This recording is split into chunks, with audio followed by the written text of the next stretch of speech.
to the New Jerusalem.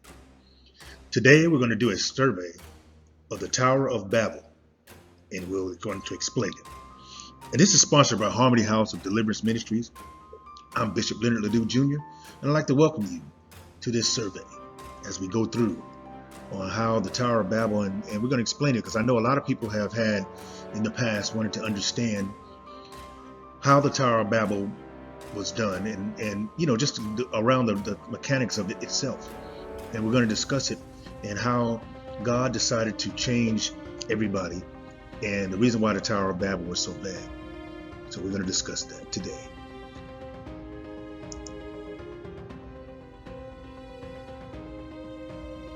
Tower of Babel. As we know, that tower was built, and the reason why Yahweh decided that he wanted to scatter everyone is because the children that were there at the time, the people that were the men that were there, were definitely working together in one language and one accord. But they had an ambition to reach God, and the purpose of building this temple was so that they can reach God and be able to go to God anytime they want to by going up, or even by disrespecting him, by thinking they can build a tower that will reach heaven, and thinking that, okay, we can go to heaven whenever we feel like it. We ain't got to wait on him.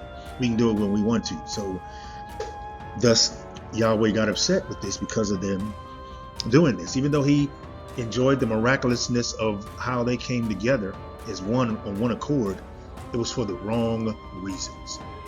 So we have to see why he decided to do this. So we're going to do a survey and kind of explain why this is not good. Now, he does want us to be able to help and do things together in him, but when he's ready to give us things, he'll give it to us, and not before that. As we learned earlier with the angels who came down and did the wrong things, we're going to see here. Genesis 11 is where this comes at, the Tower of Babel. Genesis 11, 1 through 9. And the whole earth was of one language and of one speech. And it came to pass, as they journeyed from the east, that they found a plain in the land of Shinar, and they dwelled there. And they said one to another, Go to, let's make brick and burn them to thoroughly.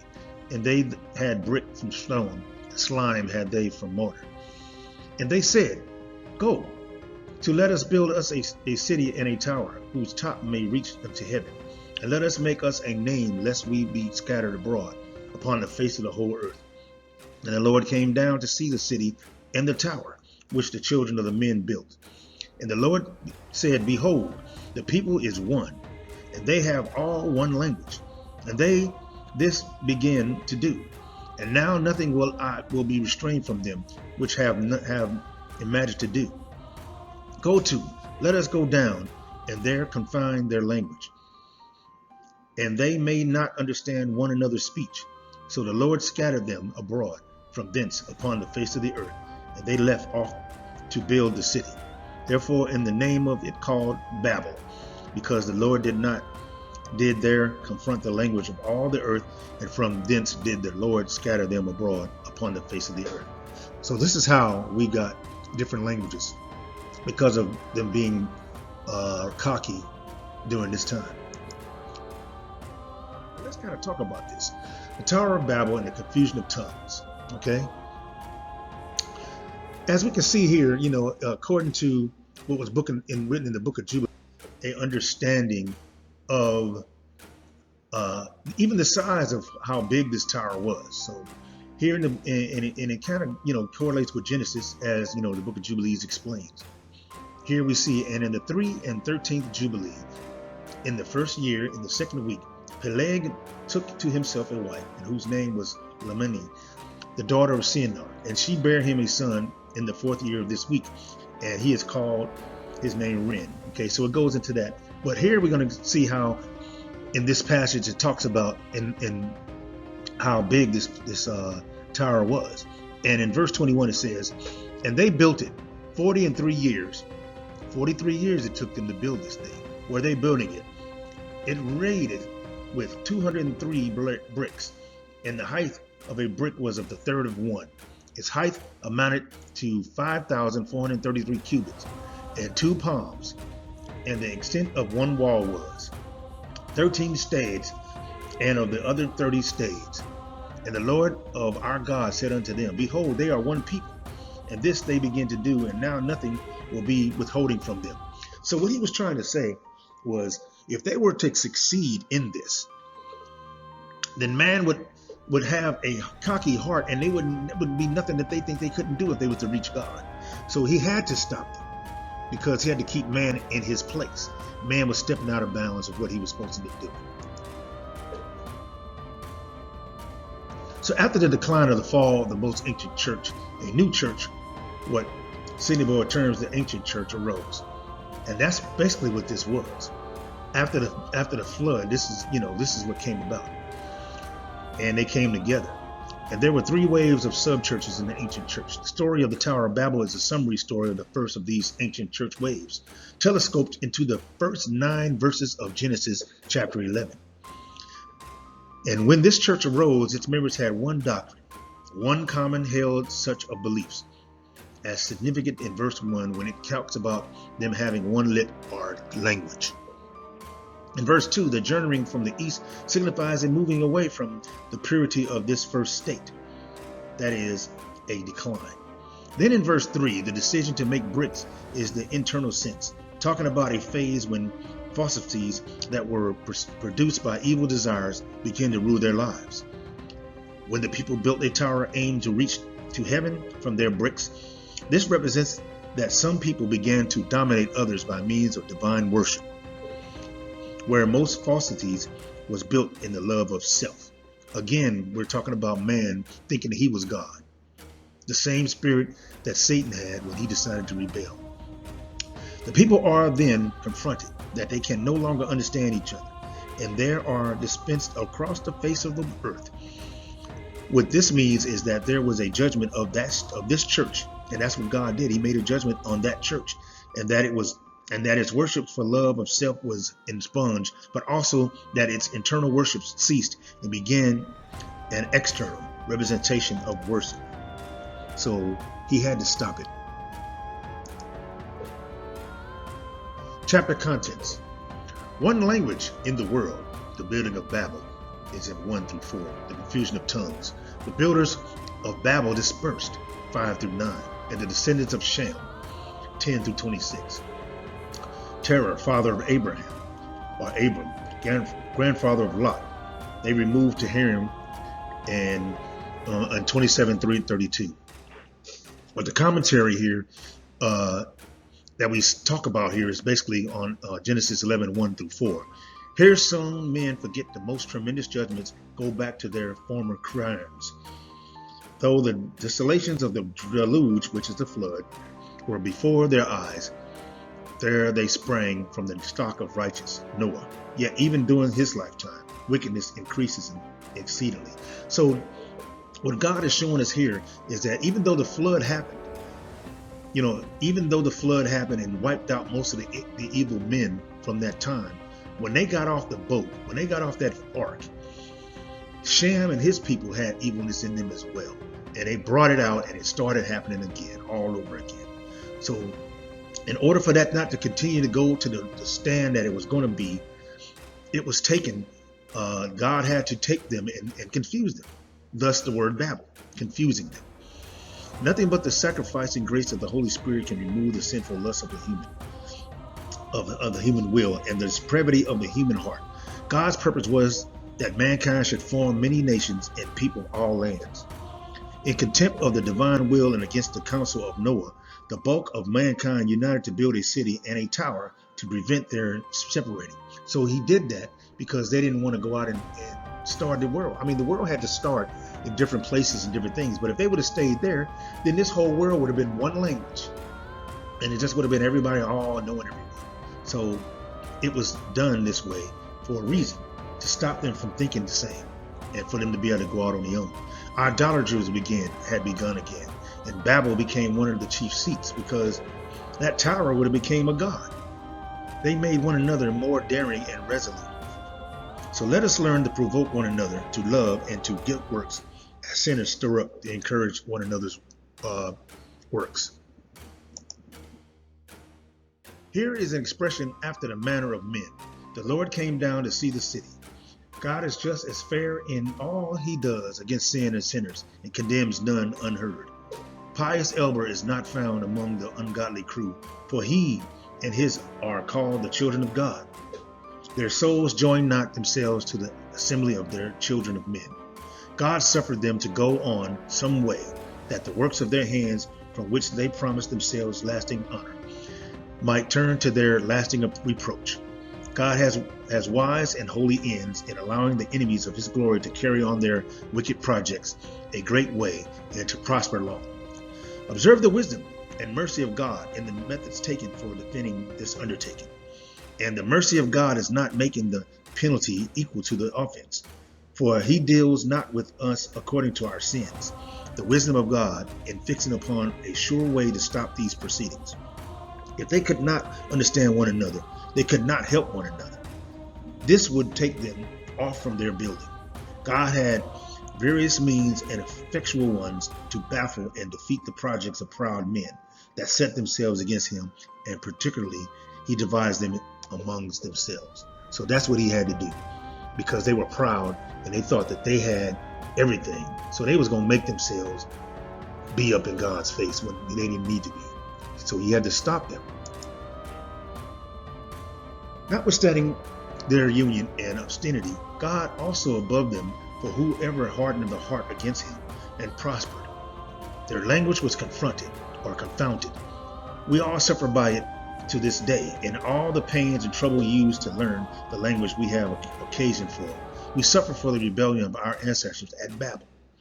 Nay, in those unhappy disputes which are strifes of words and arise from misunderstanding one another's words, from aught we know, are owing to this confusion of tongues. They left off to build the city. The confusion of their tongues not only unfitted them for helping one another, but they saw the hand of the Lord gone out against them. It is wisdom to leave off that which we see God fights against. God is able to blast and bring to naught all the devices and designs of Babel builders. There is no wisdom nor counsel against the Lord. The builders departed according to their families and the tongue they spoke, to the countries and places allotted to them. The children of men never did, nor will ever come again together again till the great day, when the Son of Man shall sit upon the throne of his glory, and all nations shall gather before him. That is what God wants. The descendants of Noah were living in the area of Mesopotamia in Babylon. They settled in the land near Shinar. The population was growing and they all spoke one language. The people decided to build a tall, proud symbol of how great they had made their nation. The Babylonians wanted a tower that would reach to the heavens, so that they could be like God, and they that would not need him. They thought they didn't need him, so they wanted to be like God. They felt like if they could get up there and counsel with him and be up in his face, then they can be equal to him. They began to construct a great zipporette. God did not like the pride and arrogance in the hearts of the people. God caused the people to suddenly speak different languages so they could not communicate and work together to build the tower. This caused the people to scatter across the land, and the tower was named the Tower of Babel, because the word Babel means confusion. So this story is a powerful reminder of how important it is to obey God. Again, obedience is better than sacrifice. God's word, and not think that we can build a successful but godless life on our own. So how many times does God have to let us know that we need him? And if we don't be faithful and be obedient to him, we're going to suffer the consequences. And that is what the Tower of Babel's confusion was, when all they were together trying to go against the Lord.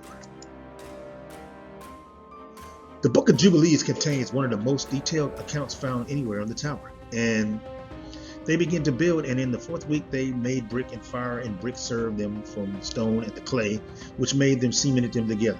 Basically, in the book of Jubilees, it just gives you the translation that you don't get in Genesis.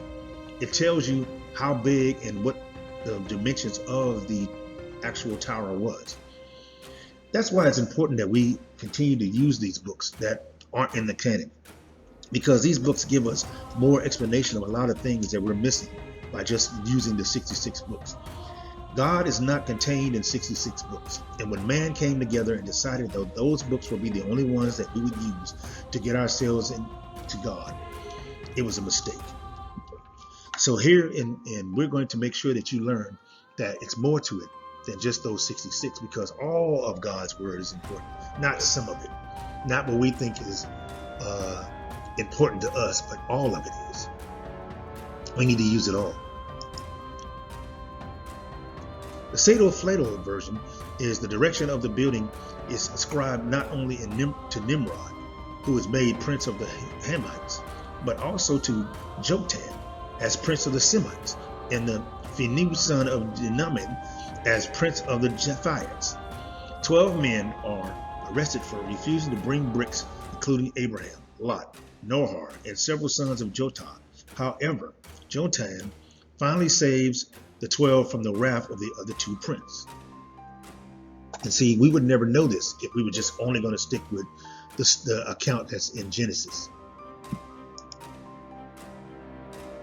Here we have another explanation with the Jewish Roman history, Flavius Josephus, and his account. He wrote that it was Nimrod who had the tower built, and that Nimrod was a tyrant who tried to turn the people away from God. And I've heard this before in the past in doing my studies, that Nimrod was the main culprit of this. In this account, God confused the people rather than destroying them, because annihilation with a flood had not taught them to be godly. And that is true. They still didn't feel that they needed to serve God, even though they died that way. So that means that the 7 that survived in the flood with Noah, some of them had iniquity in their hearts. But they don't explain that in Genesis.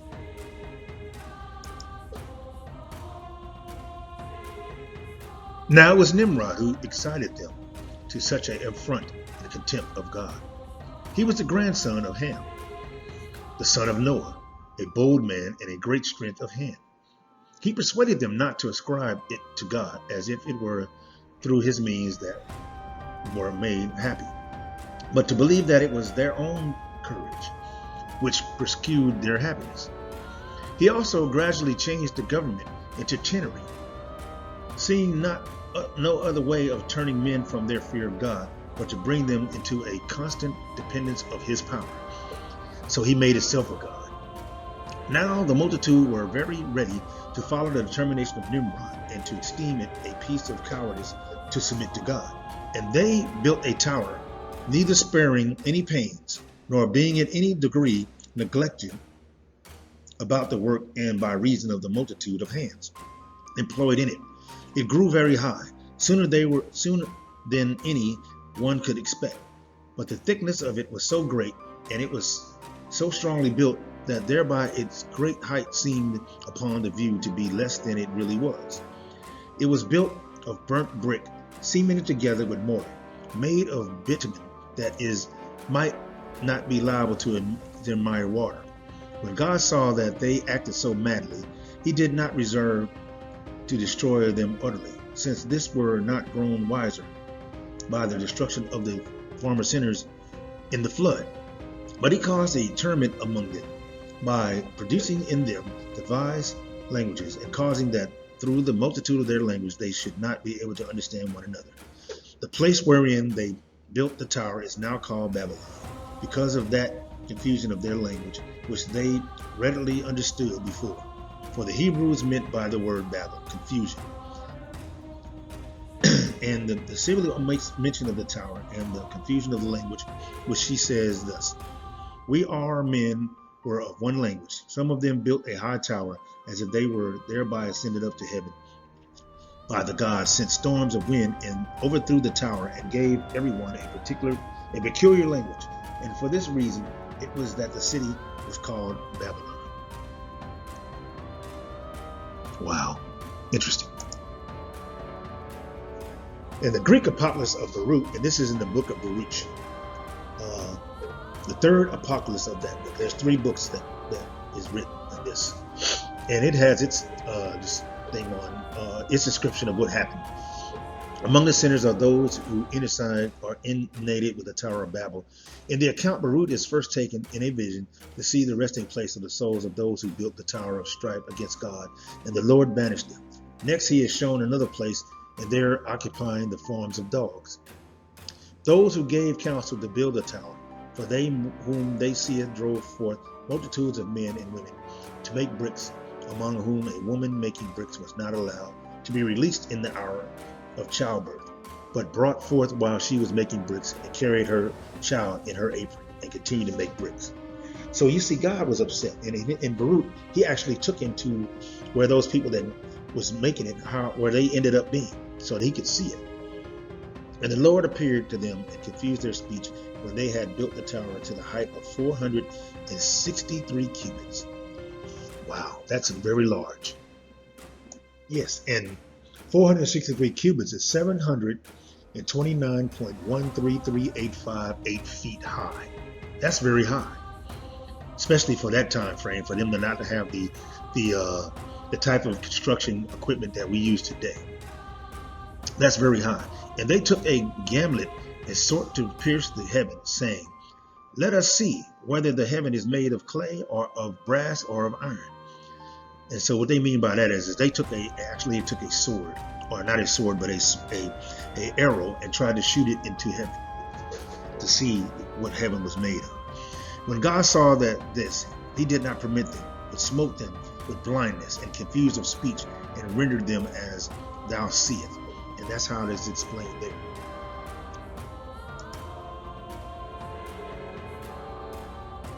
In the Mirish, the rabbinic literature offers more different accounts of other causes for building of the tower and of the intentions of its builders.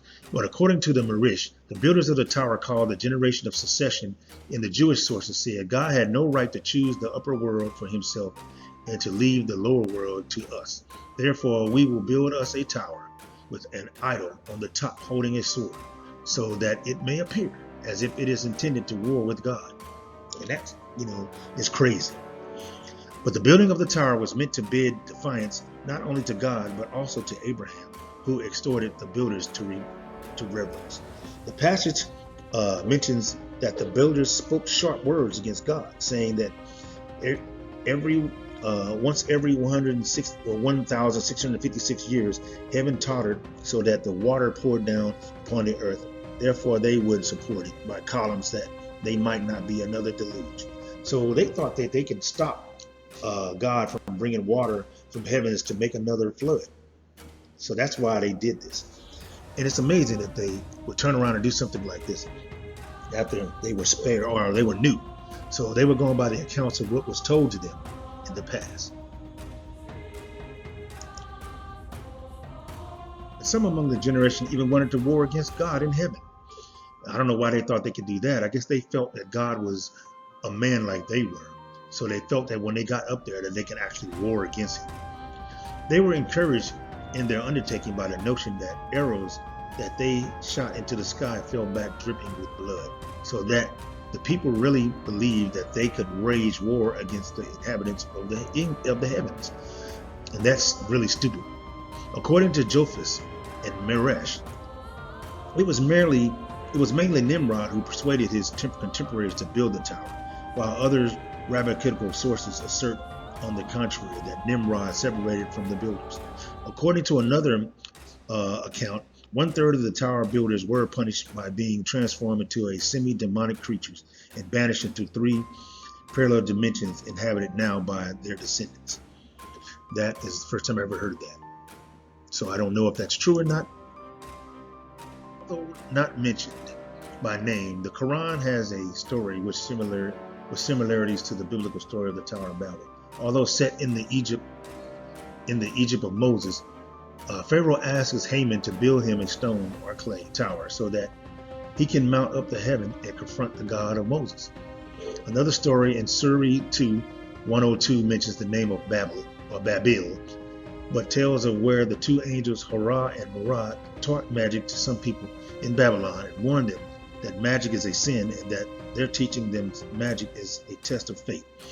So, there's other accounts of different religions on the Tower of Babel. So by them having this, it goes to show that the Tower of Babel actually did happen, that it was something that went down, and God was upset with it, and he stopped men in their tracks before they can go any further, because he is God.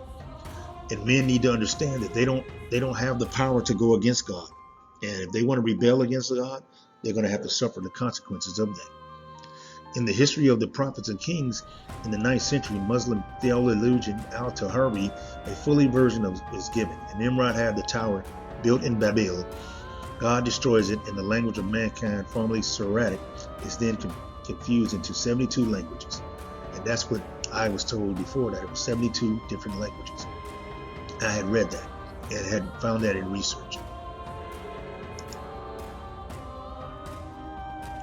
So the confusion of tongues is the origin myth from the fragmentation of human languages described in Genesis 11, 1 through 9, as a result of the construction of the Tower of Babel, as we know.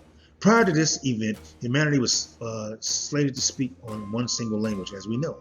And it says, that they were given, when he split them up, it was 72 languages that came out of that.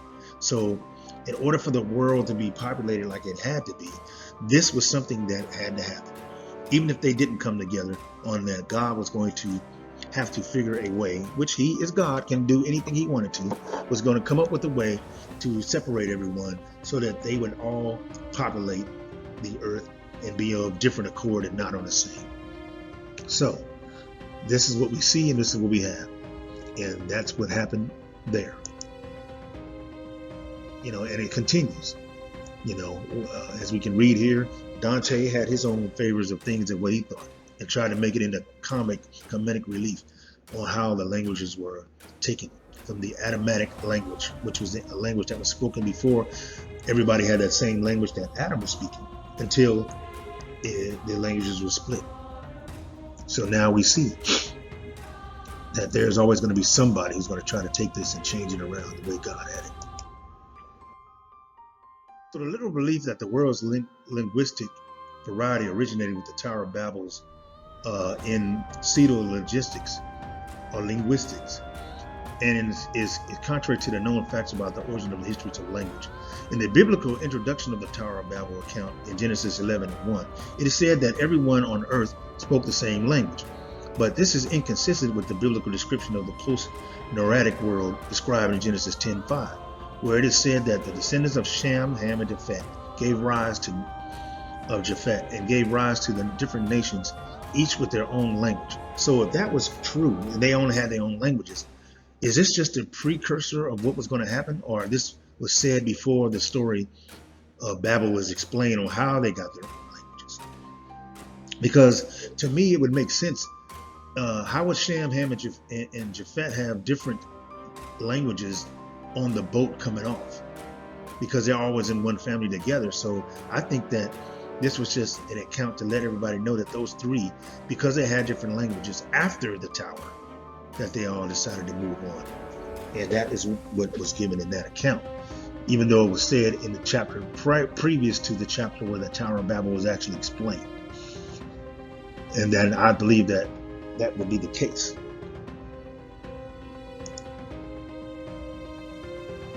There are several medieval hydrographical accounts that attempt to make the enumeration of the languages scattered of the Tower of Babel. Because of a count of all the descendants of Noah listed by name in chapter 10 of Genesis, provides 15 names from Japheth's descendants, 30 for Ham's, and 27 from Sham's. These figures became established as a 72 language resulting from this confusion at Babel, as we said earlier. Although the exact listing of these languages changed over time. So, that just happened to be that way. These descendants came out that way, so they all had different languages. But like I said, I believe that the account for the tower was explained after, just to give an explanation of how they came up with three different languages, or between the three guys, Shem, Ham, and Japheth having three different languages. So because it was 72 that came out, there was so many people that split up. And the way it sounds here, that each of their descendants had a different language, so they all left off one another. Interesting.